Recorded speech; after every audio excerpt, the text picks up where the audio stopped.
है कि कुछ लोग जाकर इस जंगल के राजा अर्थात इस सभा के अध्यक्ष को जाकर बुलाकर ले आए। फिर 3 लोगों का मंडल बनाया गया। उस मंडल में एक था गधा, एक था बंदर और एक थी लोमड़ी। तीनों को भेजा गया राजा को बुलाने के लिए। राजा के पास वो बुलाने गए। जैसे ही वो गुफा के पास पहुंचे तो उन्होंने देखा कि राजा का मूड कुछ उखड़ा हुआ है। राजा थोड़ा सा गुस्से में है, क्रोधित है। फिर उन्होंने कहा, महाराज सभा के लिए सभी पहुंच गए हैं, कृपा करके आप भी चलिए ताकि सभा शुरू हो। शेर गुर्राया। जैसा कि शेर नाराज था, क्रोधित था। फिर उन तीनों ने पूछा कि महाराज आज उखड़ा हुआ है, क्या हम वजह जान सकते हैं? फिर राजा ने कहा कि महारानी का कहना यह है कि मेरे मुंह से दुर्गंध आती है। में पड़ गए, सोचने लगे। फिर शेर ने गधे को अपने पास बुलाया और कहा कि बताओ, क्या सचमुच मेरे मुंह से दुर्गंध आती है? गधा गया, उसने राजा का मुंह सूंघा और उसने कहा, हाँ महाराज, बहुत बुरी तरह से बदबू आती है, बहुत बुरी तरह से दुर्गंध आती है। शेर और क्रोधित हुआ, उसने एक झापड़ मारा, गधा ढेर हो गया। और उसके बाद बंदर का नंबर आया।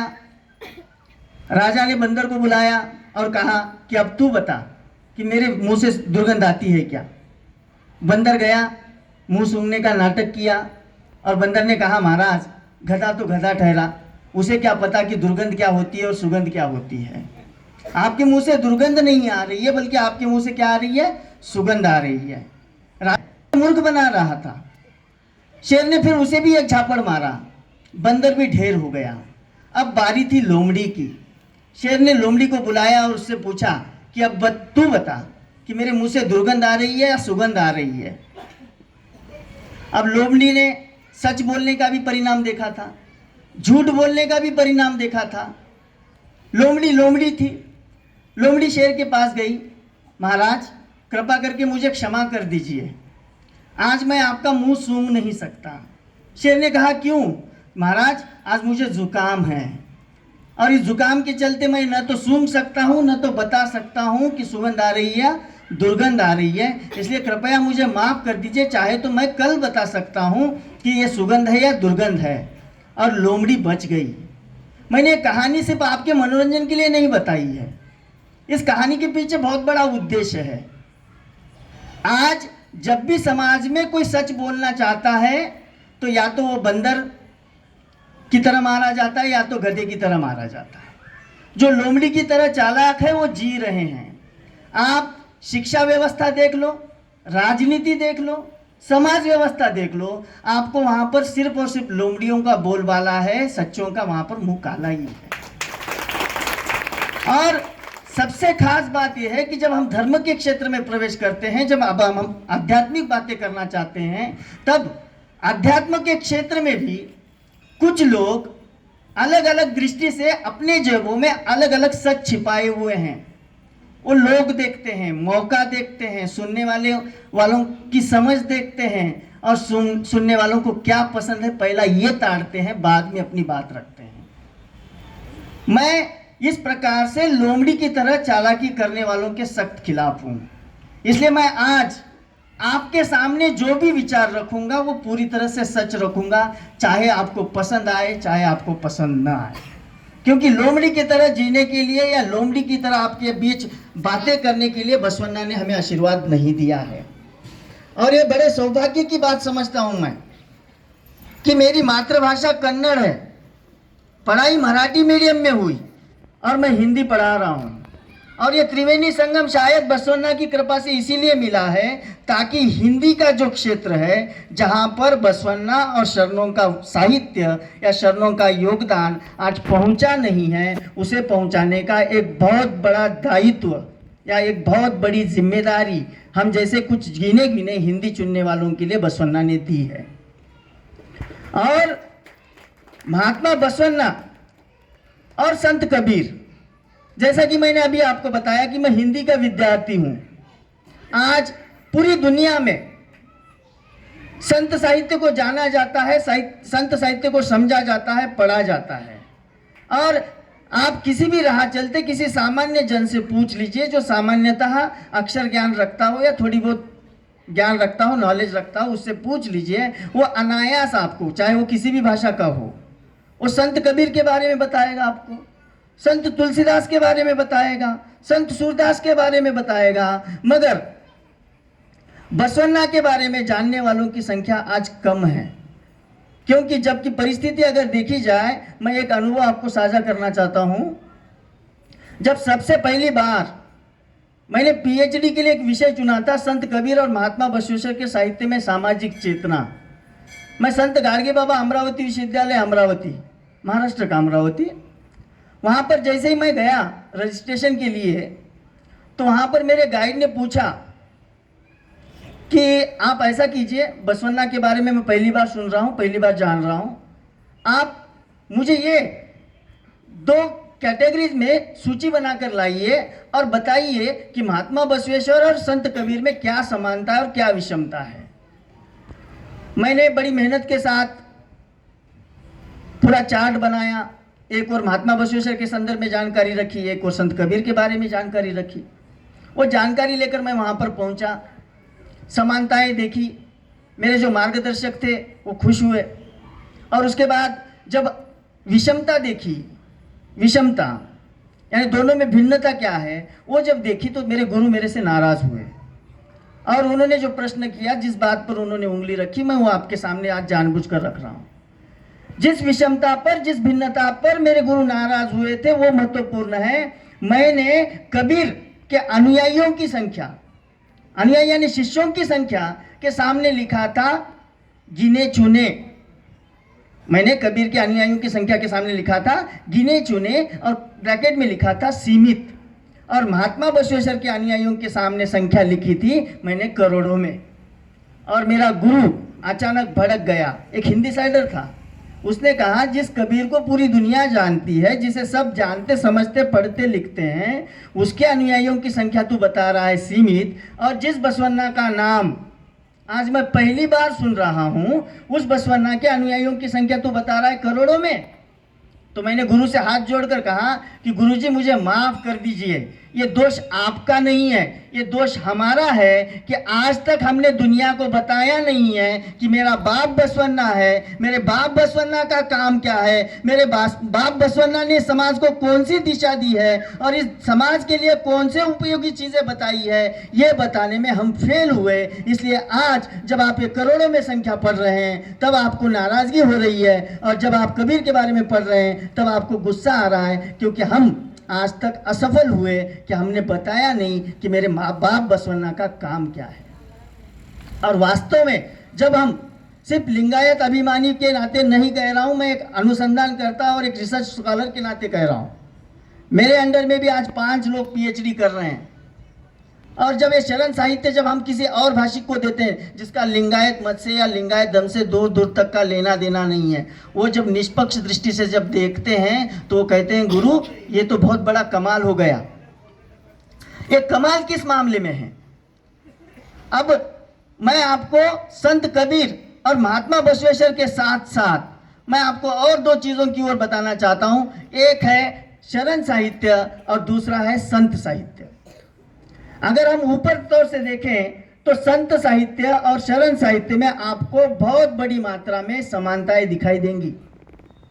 हालांकि महात्मा बसवेश्वर का समय संत साहित्य से लगभग 250 से 300 साल पुराना है, मगर बावजूद इसके आज जब हम संत साहित्य और शरण साहित्य देखते हैं तो हम देखते हैं कि दोनों ने भी मूर्ति पूजा का विरोध किया है।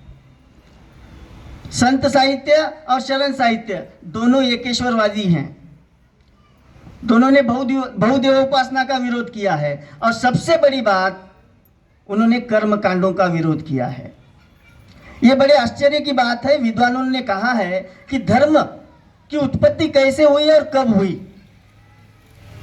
जब विद्वानों ने इस संदर्भ में विचार विनिमय किया, मंथन किया, तब उन्होंने कहा कि जब मनुष्य समूह बनाकर रहने लगा तब उसे कुछ ऐसे नियमों की आवश्यकता पड़ी जो नियम के पालन करने से एक दूसरे का सहयोग हो सके और एक दूसरे उन्नति का मार्ग तय कर सके। और उन नियमों का जब स्वरूप बना, जब एक ठोस रूप तैयार हुआ, तब उसे हमने धर्म कहा। मैं ये नहीं कह रहा हूं कि भगवान है या नहीं है, मैं उस विषय की ओर नहीं जा रहा हूं, मैं धर्म की उत्पत्ति का कारण बता रहा हूं। मगर आगे चलकर यही धर्म कुछ ठेकेदारों के हाथ की कठपुतली बनकर रह गया। और ये धर्म जिसका उद्देश्य था मनुष्य के व्यक्तिगत उन्नति के द्वारा समाज की उन्नति कराना, वो धर्म आगे जाकर कुछ जाति के नाम पर, लिंग के नाम पर शोषण का एक हथियार मात्र बनकर रह गया। और ये शोषण इतने बड़े पैमाने पर हुआ कि हमारे समाज में धर्म के नाम पर जब हम शोषण देखते हैं, तब हम अपने धर्म पर अभिमान करना चाहिए या ये धर्म पर शर्म करना चाहिए, धर्म सुधार की बातें करना चाहिए, इन तीन विचारों को लेकर चिंतित हो जाते हैं। और लगभग दुनिया के सभी धर्मों का यही स्वरूप रहा है।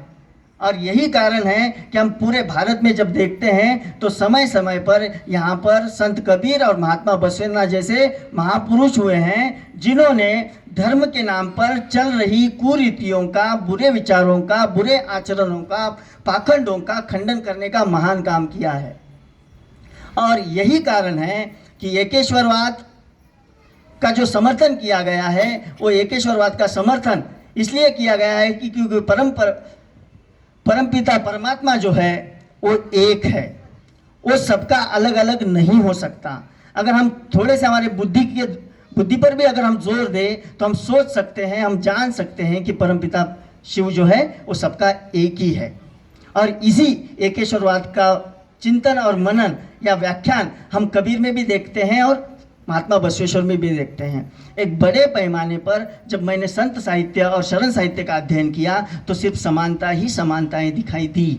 मगर जहाँ पर हमें गर्व करना चाहिए या जहाँ पर हमें अभिमान करना चाहिए, वहाँ पर हम देखते हैं कि शरण साहित्य जो है संत साहित्य की तुलना में कई मामलों में, खासतौर से दो मामलों में सबसे ऊपर दिखाई देता है। एक है भाग्यवाद। महात्मा बसवन्ना ने और शरणों ने भाग्यवाद को नकार दिया है, जबकि संत कबीर जैसा महान इंसान भी कहता है, निर्धन सरदन दोनों भाई, प्रभु की कला मेटी न जाई।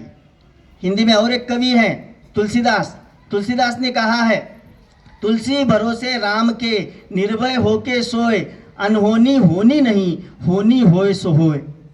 और वहीं हम देखते हैं कि बसवन्ना हो या बसवन्ना के प्रवर्तित चरण हो, उन्होंने किसी प्रकार के भी ज्योतिष, दैववाद, भाग्यवाद इस पर भरोसा नहीं दिखाया है। और दूसरी जो सबसे बड़ी महत्वपूर्ण चीज़ है, जो मुझे यहाँ पर आकर मैंने बोलने का निर्णय लिया, क्योंकि यहाँ पर मेरी माता बहनें ज़्यादा हैं, इसलिए आज मैं एक अलग विषय, मैं सोचकर कुछ और आया था, मगर इनकी संख्या देखकर मुझे एक विषय पर यहाँ पर बोलने की इच्छा हो रही है। वो सबसे बड़ी है महिलाओं को लेकर। आप संत साहित्य की दृष्टि देख लीजिए और शरण साहित्य की दृष्टि देख लीजिए, आपको इसमें ज़मीन आसमान का फर्क दिखाई देता है। कबीर जैसा महापुरुष कहता है, नारी की झाई पड़त अंधा होत भुजंग, कबीरा तिनकी का गति जो नित नारी संग। तुलसीदास ने तो और भी कमाल कर दिया है। तुलसीदास कहते हैं, ढोल गवार शूद्र पशु नारी, सकल ताड़न के अधिकारी। और अब जब हम शरण साहित्य देखते हैं तो शरण साहित्य ने उस समय 12वीं शताब्दी में ऐसा क्रांतिकारी निर्णय लिया कि उन्होंने सिर्फ महिलाओं को समान अधिकार नहीं दिया, बल्कि अनुभव मंडप में उन्हें शामिल कर अपने विचारों को, अपने चिंतन मनन को अभिव्यक्त करने की स्वतंत्रता दी है। वहाँ पर न तो जाति भेद है, न तो लिंग भेद है। और ख़ास बात यही है कि आज भद्र घरों में, अच्छे घरों में हम जिस शब्द का उच्चारण करने तक से डरते हैं, उस महिला को बसवन्ना ने 12वीं शताब्दी में अनुभव मंडप में स्थान दिया। जो कन्नड़ भाषी हैं वो अच्छी तरह से जानते हैं सूर्य संकवा शब्द का अर्थ। संकवा के नाम के आगे जो शब्द लगा है, उस सूर्य शब्द का कन्नड़ में जो अर्थ होता है वो वेश्या होता है। आज एक भद्र समाज में हम जिस शब्द का उच्चारण तक नहीं कर सकते, उन सूर्यों को, वेश्याओं को, दासियों को, दासी प्रथा में बंधित महिलाओं को अनुभव मंडप में आने का अधिकार महात्मा बसवन्ना ने दिया है। और ये सबसे बड़ा क्रांतिकारी निर्णय था। और यही कारण है कि आज लगभग हमारे पास 35 ऐसी महिलाएं हैं जिनका वचन साहित्य आज हमारे पास उपलब्ध है। और महिलाओं को लेकर हमारे भारतीय समाज की दृष्टि प्राचीन समय से ही बहुत हीन और तुच्छ रही है। और इसी का परिणाम ये है, आप एक छोटा सा उदाहरण देख लीजिए। हम जो बोलते हैं भाषा, चाहे वो मराठी हो या चाहे हिंदी हो, इस भाषा पर कभी आपने गौर किया है क्या?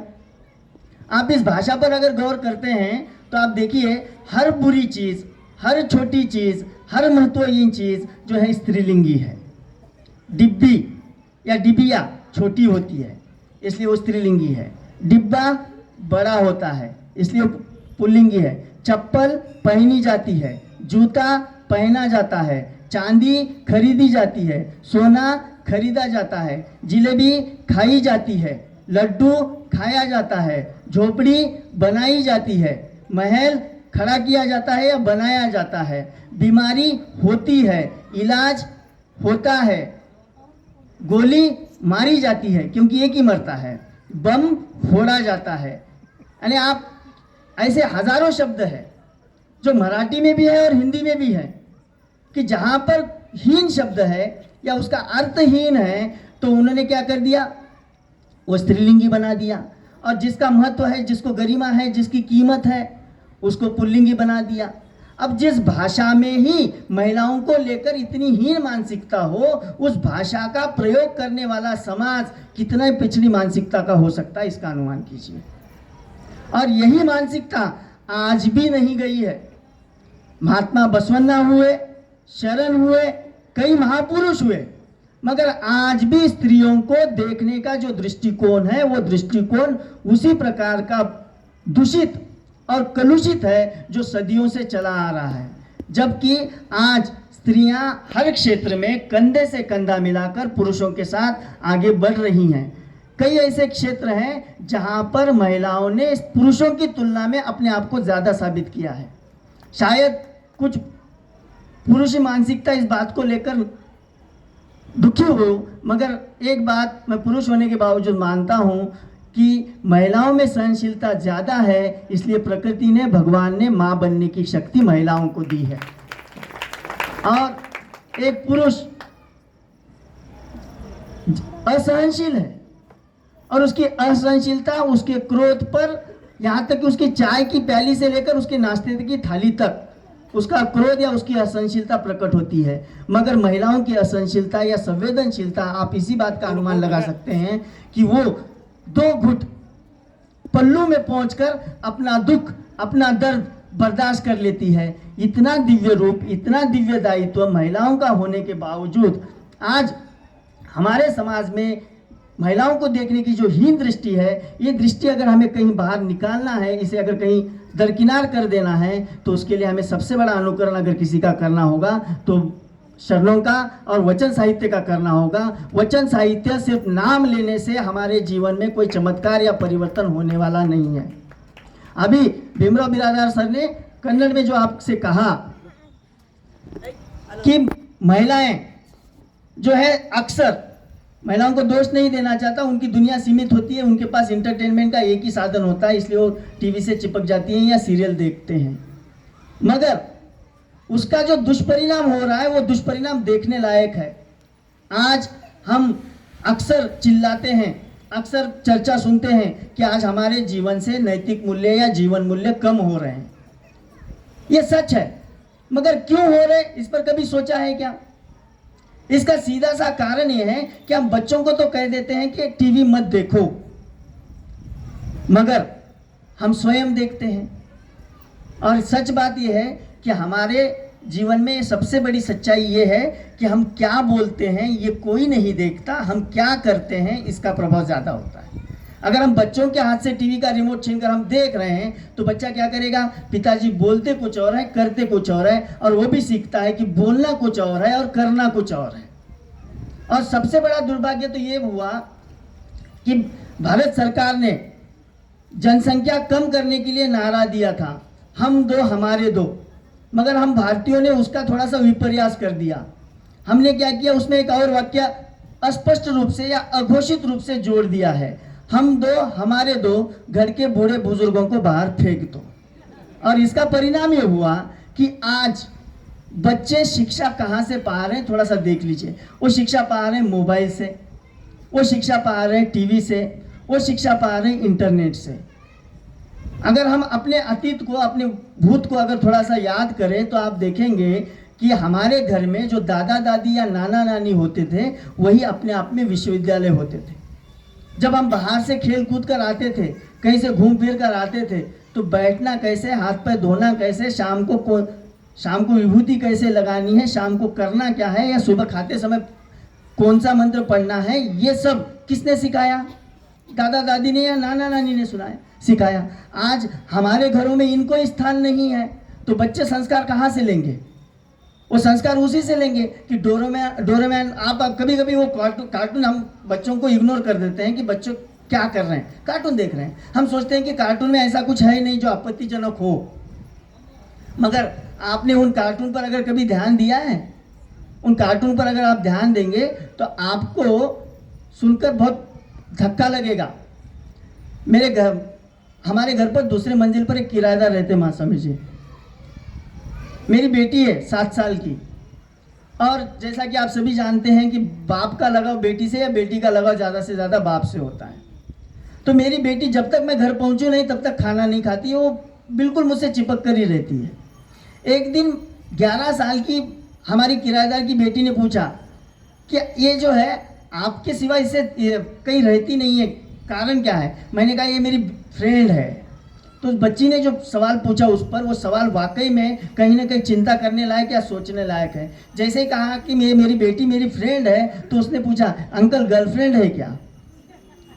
ये शब्द उसके दिमाग में कहाँ से आया? हम सोचते हैं, इग्नोर कर देते हैं कि कार्टून ऐसे वैसे नहीं होते, मगर कार्टून को अगर आप गौर से देखेंगे तो उस कार्टून में कई ऐसे शब्द हैं जो आपत्तिजनक है, जो बच्चों को असमय कई ऐसी चीज़ें सिखा रहे हैं, कई ऐसी चीज़ें बता रहे हैं जो आगे जाकर उनके भविष्य के लिए नुकसानदायक हो सकती हैं। इसलिए माता भगिनों से मैं नम्र निवेदन करता हूँ, क्योंकि पुरुष सिर्फ घर चलाता है या घर का दायित्व तो उठाता है, मगर घर को अगर घर बनाने का काम अगर किसी के हाथों में है तो वह सिर्फ और सिर्फ महिलाओं के हाथों में है। इसलिए मैं आज आपके लिए 2-3 चीज़ें शायद आपको कड़वी लगे मगर यहाँ पर रखना चाहता हूँ।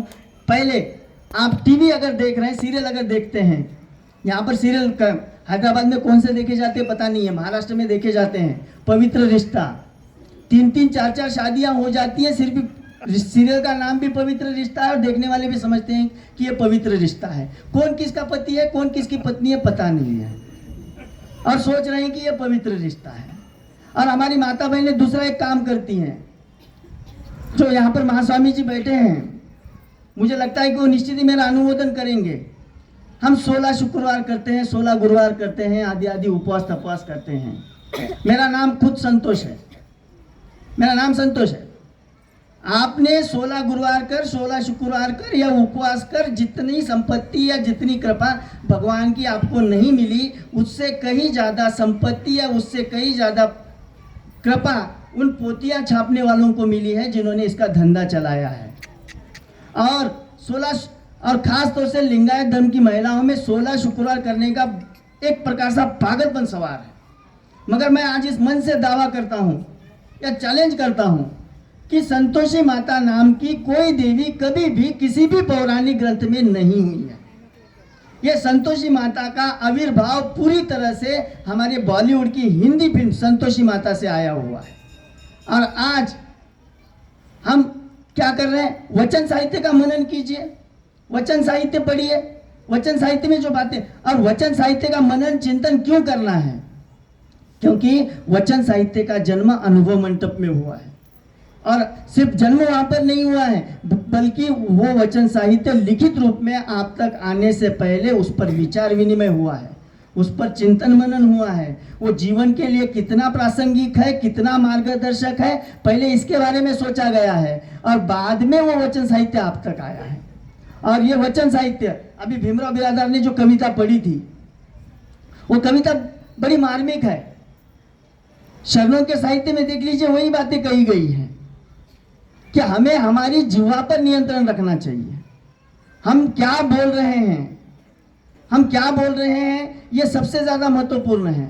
हिंदी में एक कहावत है, अगर आप तीर से घाव करते हैं तो शायद वो घाव भूल जाएगा, मगर जो घाव जिह्वा करती है वो जो घाव कभी जिंदगी में भरा नहीं जाता। इसलिए अगर क्या बोलना है और क्या नहीं बोलना है इसका भी मार्गदर्शन अगर आपको पाना है तो वचन साहित्य में ही मिलता है। और खास बात यह है कि प्रकाश गोपटकर ने, यहाँ पर मराठी कितने लोग जानते पता नहीं है, प्रकाश गोपटकर ने मराठी में एक महात्मा बसवन्ना नाम का फिल्म बनाई है और इसका कन्नड़ में भी आया हुआ है। आज हम बहुत से साउथ इंडिया की, बॉलीवुड की फिल्में देखते हैं, पुष्पा देखते हैं या दूसरी जो केजीएफ जैसी फिल्में हैं वो देखते हैं, मगर प्रकाश गोपटकर एक बार मुझे पूना में मिले थे।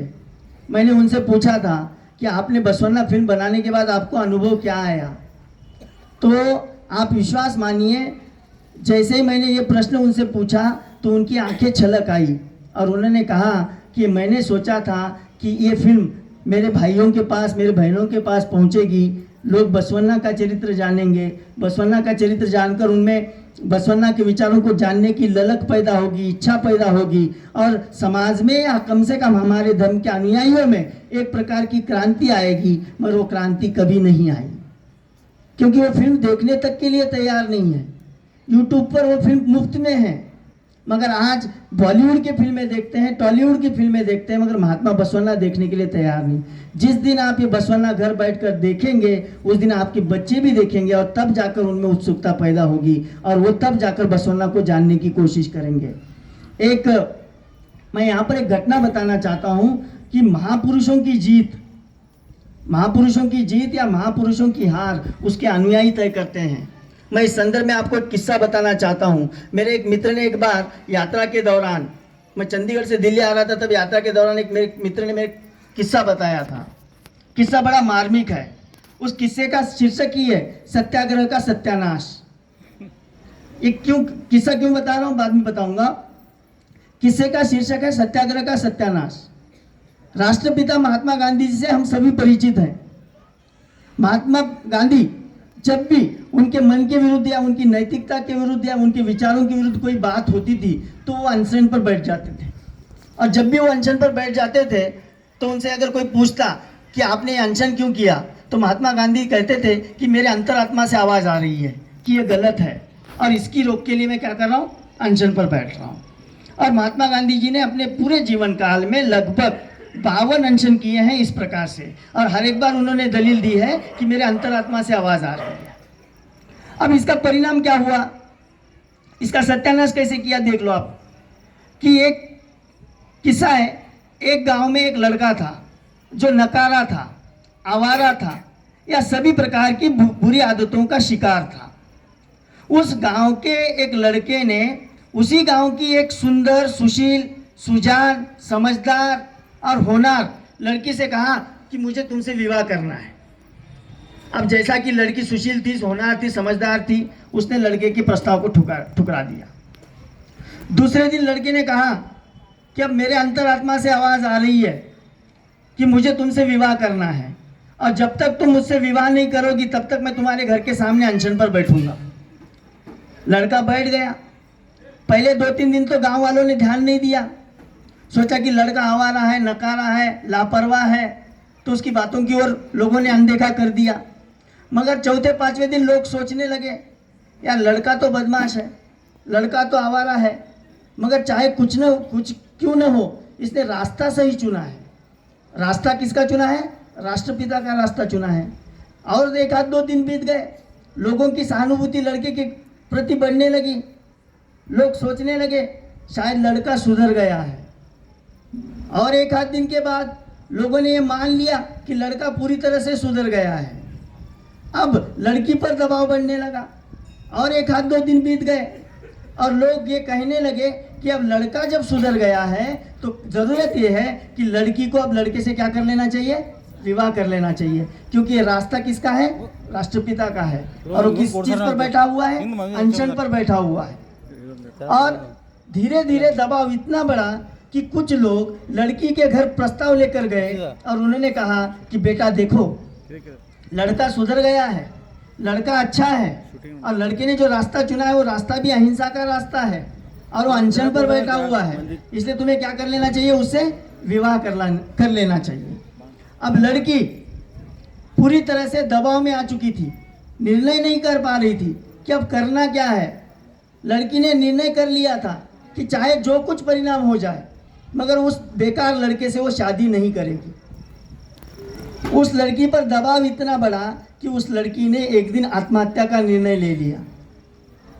जिस दिन उसने आत्महत्या का निर्णय ले लिया उस दिन लड़की की दादी ने कहा कि आज तुम्हारा मूड कुछ खराब दिखाई दे रहा है, कारण क्या है। तो लड़की ने कहा कि मैं उस आवारा और बेपरवाह लड़के से विवाह करने की बजाय मैं आत्महत्या करना पसंद करूंगी। दादी ने कहा कि रुको, तुम्हें आत्महत्या करने की ज़रूरत नहीं है, इसका सीधा सा आसान सा समाधान मेरे पास है। फिर दूसरे दिन लड़के की दादी गई, जिस जगह पर लड़का अनशन के लिए बैठा था लड़की से विवाह करने के लिए, उसी जगह पर दूसरी दरी यानी दूसरी चादर उस दादी ने बिछा दी और उसने कहा कि अब मेरे अंतरात्मा से आवाज़ आ रही है कि मुझे तुझसे विवाह करना चाहिए, और जब तक तू मुझसे विवाह नहीं करेगा, जब तक तू मुझसे विवाह नहीं करेगा तब तक मैं यहीं पर अनशन पर बैठूं। दूसरे दिन लड़का रफू चक्कर हो गया। अब महात्मा गांधी जी के विचारों के साथ इतनी बड़ी खिलवाड़ क्यों की गई, तो इसका कारण सीधा सा यही है कि महात्मा गांधी को अनुयायी लायक नहीं मिले और इसीलिए हमारे देश में महात्मा गांधी की भी हत्या हुई, महात्मा गांधी के विचारों की भी हत्या हो रही है। और हद तो यहाँ तक बढ़ चुकी है कि आज अगर कोई मजबूर हो जाए और किसी को अगर किसी अपनी इच्छा के विरुद्ध अगर काम करना पड़ जाए तो वो सीधे बोल देता है मजबूरी का नाम महात्मा गांधी। अब आपको तय करना है कि आपको अनुयायी कौन से बनना है। आपको अगर शरणों के वचनों का, शरणों के साहित्य का, शरणों के विचारों का अगर सही ढंग से प्रचार प्रसार करना है तो आपको पहले वचन साहित्य आत्मसात करना पड़ेगा और यही वचन साहित्य का प्रचार प्रसार कर आप महात्मा बसवन्ना के विचारों को सर्वदूर तक पहुंचा सकते हैं। और महात्मा बसवेश्वर और शरण जिस पद के सच में अधिकारी थे वो पद हम दिला सकते हैं। आज दुनिया में कार्ल मार्क्स को साम्यवाद का प्रणेता कहा जाता है, साम्यवाद का जनक कहा जाता है, मगर महात्मा बसवन्ना ने उससे कई साल पहले कायक वे कैलाश और दासों के माध्यम से साम्यवाद का प्रतिपादन कर दिया था। हम आज तक ये दुनिया को बता नहीं पाए हैं। कायक वे कैलाश जैसा सुंदर संकल्पना आज पूरे विश्व साहित्य में कहीं पर भी नहीं है। कायक वे कैलाश का सीधा सा अर्थ यही लेना है कि जो शारीरिक श्रम करता है वही शारीरिक श्रम के मूल्य को जानता है। जो शारीरिक श्रम नहीं करता उसे शारीरिक श्रम की न तो कीमत पता है न तो उसका महत्व पता है। और उसी का परिणाम यह है कि आज हमारे देश में गरीब या मजदूर दिन ब दिन गरीब अगर क्यों हो रहा है तो उसका कारण यह है क्योंकि उसकी मजदूरी तय करने का या उसकी कीमत देने का काम आज हमने उन हाथों को दे दिया है जिन्होंने कभी श्रम किया ही नहीं है, जो एसी में बैठकर लोगों के लिए तय कर रहे हैं। आज मराठवाड़ा में और ख़ास तौर से मैं जिस विदर्भ से आता हूँ, इस विदर्भ में सबसे बड़ी समस्या अगर कोई होगी तो आप भली भांति परिचित होंगे, किसानों की आत्महत्या की है। आज किसान आत्महत्या कर रहे हैं। किसान आत्महत्या क्यों कर रहा है तो इसका सीधा सा कारण ये है, आप अगर रास्ते पर कहीं पर घूम रहे हो, स्ट्रीट फूड पर देख लीजिए कि कौन सा वड़ा या कौन सा समोसा या कौन सा डोसा कितने में बिकेगा, ये बेचने वाला तय कर रहा है। बेचने वाले को अधिकार है कि उसका डोसा कितने में बिकेगा, उसकी इडली कितने में बिकेगी, मगर जो किसान रात दिन एक कर खून पसीना बहाकर अपने पसीने से फसल सींच रहा है, उसको आज उसके फसल की कीमत तय करने का अधिकार नहीं है।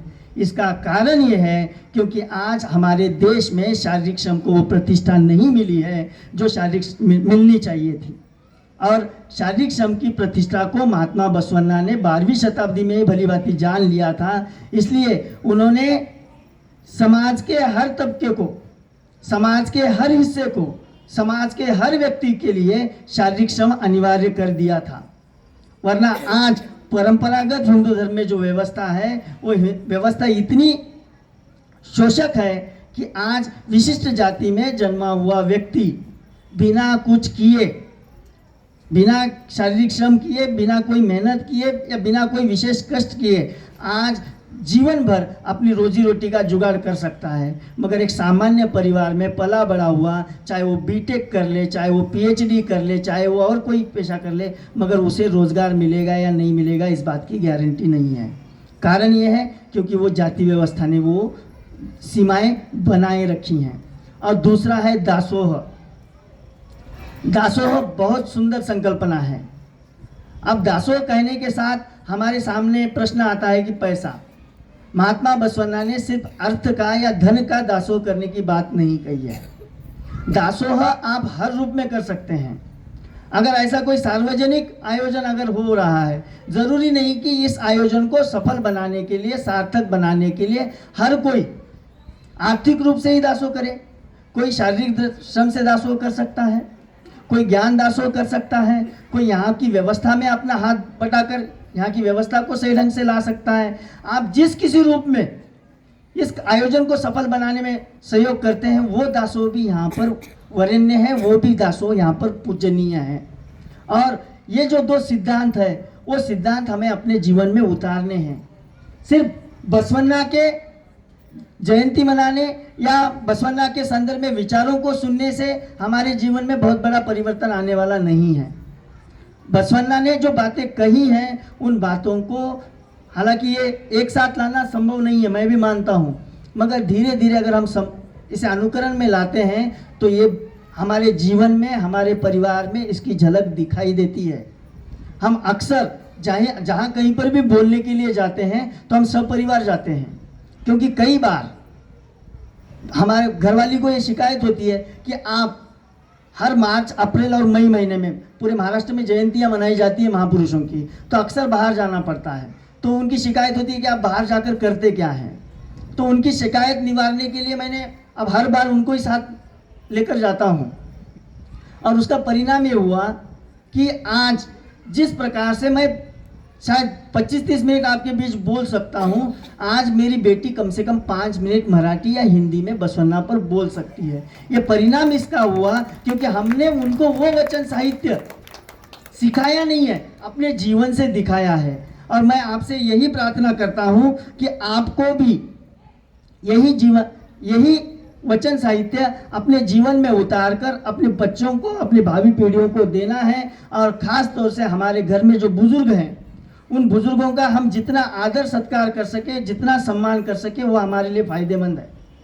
आज जो पति पत्नी रोजी रोटी कमाने के लिए शहरों में गए हैं, जहाँ पर उनके बच्चे वो दोनों वही पालने का काम करते हैं, उनके बच्चे और जिनके पास दादा दादी या नाना नानी है उनके बच्चों के संस्कारों को अगर आप तुलनात्मक देख लेंगे तो आप ज़मीन आसमान का अंतर पाएंगे। क्योंकि इन बच्चों के पास बैठना कैसे है, किसके साथ बात कैसे करनी है, किसके साथ कैसे व्यवहार करना है, खाना कैसे खाना है, क्या बोलना है, क्या नहीं बोलना है, इसका ज्ञान है। और वहाँ पर क्या है, वहाँ पर पूरी तरह से अंग्रेजी संस्कार हैं।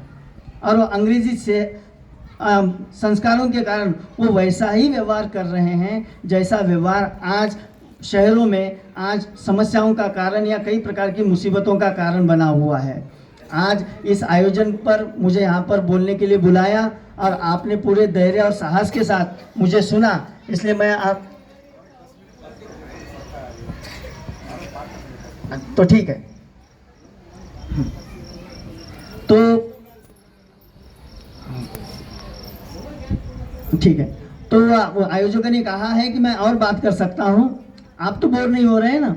हाँ, तो एक विषय थोड़ा सा मैंने इसलिए रोक लिया था क्योंकि आयोजकों का हमारे जैसे वक्ताओं का आना और बोलना बेहद आसान है। हम आएंगे, बोलेंगे, पसंद आया तो आप लेंगे, नहीं आएगा तो उसे पकड़ेंगे जिसने हमें बुलाया है।